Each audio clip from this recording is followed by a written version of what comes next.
Hello friends, welcome in medicine and GK with Dheeraj sir.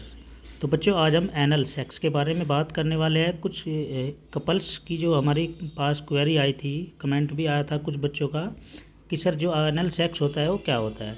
तो anal sex क्या होता है बच्चों, ये नॉर्मल कोई भी ऐसी प्रैक्टिस नहीं होती, एबनॉर्मल प्रैक्टिस होती है जो कि आपकी हेल्थ होती है, जो स्वास्थ्य होता है उसके लिए ये क्या होता है, बेनिफिट नहीं होता है। इसका कोई भी फ़ायदा नहीं है, मतलब इससे होने वाले नुकसान ही हो सकते हैं, जो मेल होता है या फीमेल होता है।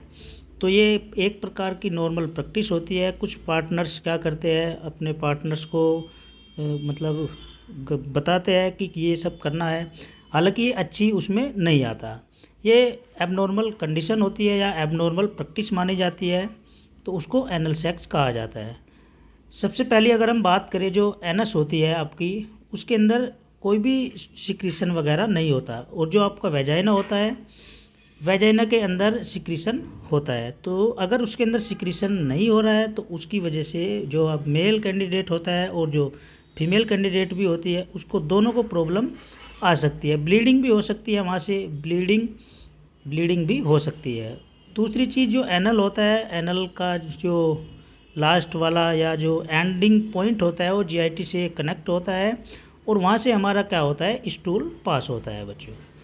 अगर उसके अंदर क्या हो रहा है, ब्लीडिंग, एनएस के अंदर अगर ब्लीडिंग का कारण बन रहा है, ब्लीडिंग आ रही है, तो उसमें क्या होता है, जो मेल कैंडिडेट होता है या फीमेल होता है, तो दोनों को एक इन्फेक्शन होने का बहुत चांस बढ़ जाता है। दूसरी चीज़, अगर आप विदाउट कॉन्डोम ये सारी चीज़ें आप एनल सेक्स कर रहे हो, तो किस चीज़ के लिए रेस्पॉन्सिबल होगे आप, रेस्पॉन्सिबल फॉर इन्फेक्शन के लिए रेस्पॉन्सिबल होगे। एचआईवी के चांसेस बहुत ज़्यादा बढ़ जाते हैं, लगभग 30% आपको एचआईवी हो सकता है। अगर हम एचआईवी की बात करें तो सबसे ज़्यादा जो एचआईवी होता है वो एनल सेक्स करते हो तो उसमें ब्लीडिंग हो रही है, ब्लीडिंग के दौरान जो अब इन्फेक्शन होगा वो एचआईवी ही माना जाता है। और एचआईवी लगभग 50% होता है जो एनल सेक्स से ही होता है बच्चों। इतना समझ में आ गया। चलिए, तो यूज की अगर हम बात करें, यदि आप एनल सेक्स करने जा रहे हो या करना है तो उस कंडीशन में आप प्रॉपर कंडोम यूज कर सकते हो। या दूसरी चीज़, जो आपका एनस होता है या एनल होता है, उसका जो हाइजीन पार्ट होता है उसको प्रॉपर कंप्लीट अच्छी तरीके से साफ कर लेना चाहिए।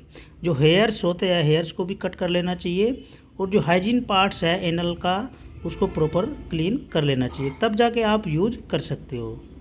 चलिए, मिलते हैं फिर बच्चों नेक्स्ट लेक्चर में नेक्स्ट वीडियो के साथ।